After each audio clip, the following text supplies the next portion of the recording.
Sakra, nízký tlak. No to znamená, že bude pršet. Sakra, to se mi ale vůbec nehodí. Já musím ještě do krámu, pak musím k doušům, do hospody. Jak to mám?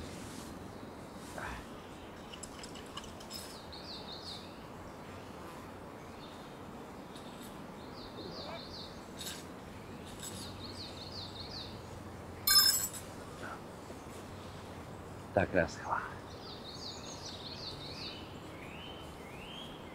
No.